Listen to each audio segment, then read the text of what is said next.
Hey folks, Eric here. Welcome back to my kitchen. Today we're going to do a quick marinade that you can use for pork, chicken, or beef. The same marinade I use when we make pork chops, so to eat with rice, or chicken before we throw it on the grill, or LA Galbi style,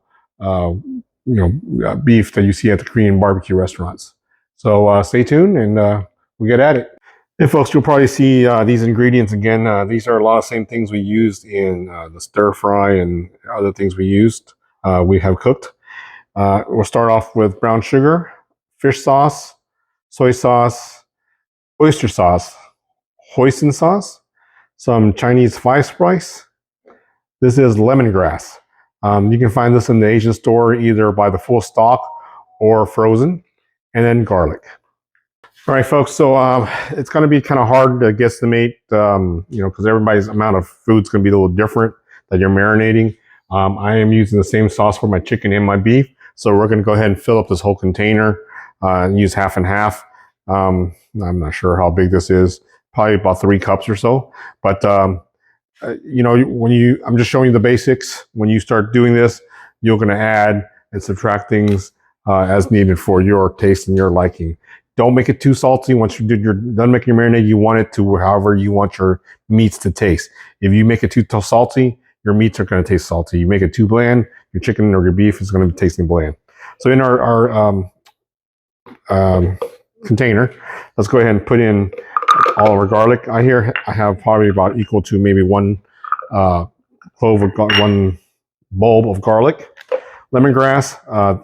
You don't want too much because it'll become clumpy on you. Here we probably have the equivalent of 1 stalk or probably about 3 tablespoons of lemongrass. Hoisin sauce, we'll go ahead and add about maybe a 1/4 cup in there. Again, the hoisin sauce is a little bit salty and sweet too at the same time. Oyster sauce, we'll probably do about a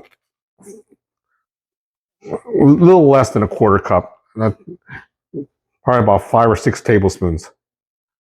Again, oyster sauce is very salty.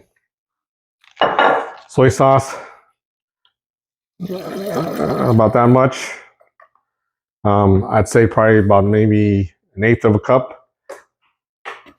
And we'll do 1/8 of a cup of fish sauce too. And then brown sugar.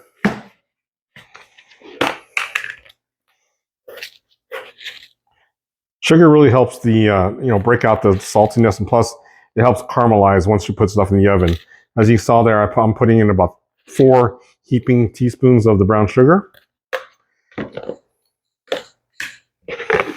we'll add about a teaspoon or so of the Chinese five spice. Don't want too much because it's pretty overpowering. The star anise is one of the main ingredients in here. If you put too much, it's going to overpower everything else. All right. So we're probably about halfway there. I'm going to fill up the water probably 1/4 of the way.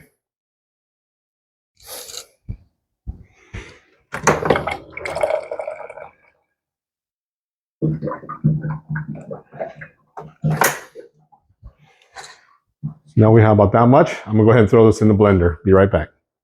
All right, folks, there you have it. I threw it in the blender. Just ran through our NutriBullet real quick. This is going to be, you want to go ahead and taste it. You want it according to your taste. You want slightly salty, slightly sweet, but not too much, right? Because like I said, this all depends on how you can eat it and whatnot. We eat this with rice, with our chicken and our beef. And, you want it runny, but you don't want it too runny, but you don't want it too thick. So it's just kind of like this consistency. As far as the meats, we'll have 2 spectrums of it. This is LA Galbi. Basically, it's the lateral access cut of the beef ribs. These are a little bit more pricey, but hey, every once in a while, I've got to splurge a little bit. It is about $10 a pound. This would feed myself, my wife, and my daughter, and then we'll probably have some extras too. Again, this is a premium cut. If you notice, it's kind of a thicker. We bought this at Sam's. I mean, it's still choice grade, but it's good enough for us. And then on the cheaper side of the spectrum, we have chicken thighs. We'll go ahead and score these up a little bit before throwing the marinade in them. So here's our beef ribs. You can see this is the lateral access. You'll have the bone and then the beef ribs itself. All right, then we go ahead and pour it in here. I always marinate in a bag. I find it easier. You waste less marinade that way. And plus it's a lot easier to mix it up because then you're just squishing it around instead of using a container that's square or circular or whatever because you can't get into all the crevices. So I use a little less than half, just barely enough to cover the ribs. We'll go ahead and zip this guy up. See, once you get in here, it's just so much easier to mix the marinade around. All right. It's nice, all nice and coated. You're not wasting a lot of marinade just sitting at the bottom or something like that. Then every about a few hours, now we'll just throw this in the fridge, lay it flat like this, throw it in the fridge, a couple hours or so like that, go in there and flip it over. And then it just keeps on marinating. I'll leave this overnight and we'll have it this weekend. Several days later. All right, folks, a couple days have passed. We actually a few days have passed. After we marinated this, we put it in the freezer. This is our version of LA Galbi Korean style beef ribs. It's now been marinated, like I said, at least 2-3 days, sitting in the freezer. And then we'll be eating this along with pickled kimchi cucumbers and just some Brussels sprouts. We'll be using a pancake griddle. I've got it nice and hot, and we'll just throw it on there.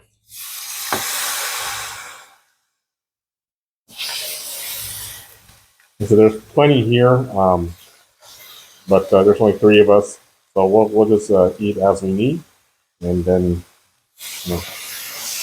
make what we need, and then just save the rest, or we may just cook it all. I don't know yet right now, but this is how we do it. The smell, I wish we had smell-o-vision, but it smells great in here right now. And then I'll just touch back once it's done. Yeah, just a quick update. We're about to ready for the flip. Let's flip it and see how it goes.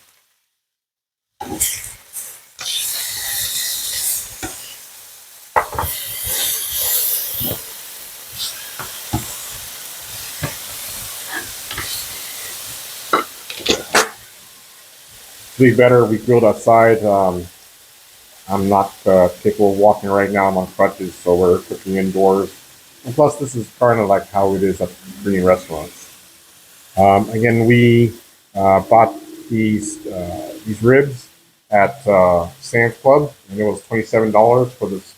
What's this? 1, 2, 3, 4, 5, about 10 pieces. And we're a family of 3, so and then add in the cucumber and rice and stuff like that. So we're looking at $30 for this meal. We will definitely have leftovers, but again, that's not a bad deal for having what you're getting and what we're eating versus going out to eat. Because going out to Korean place, easily $25, $30 a person. But we're making it at home, and it's what's going in there. You get to choose your choice of meats. So enjoy. Now, folks, we are ready to eat. What we like to do is go ahead and cut these down to size. If you go to a Korean barbecue, they always give you a pair of scissors, and this is the Y. It's so you can cut it down, to more consumable sizes. Again, we got 10 ribs, or 10 pieces of these ribs for about $27. Usually I eat about 2 or 3, and so, they're looking about $5 or $6 per person. Not a bad deal, especially, a Whopper combo is going to cost you around $10 now, if not more, in some cities. But for what we're paying here and what we're getting, more likely leftovers for tomorrow, it's a heck of a deal. Again, folks, hope you enjoyed the video. Don't be afraid to try something new, something different, and and save some money in the course. Thank you for watching, and please subscribe.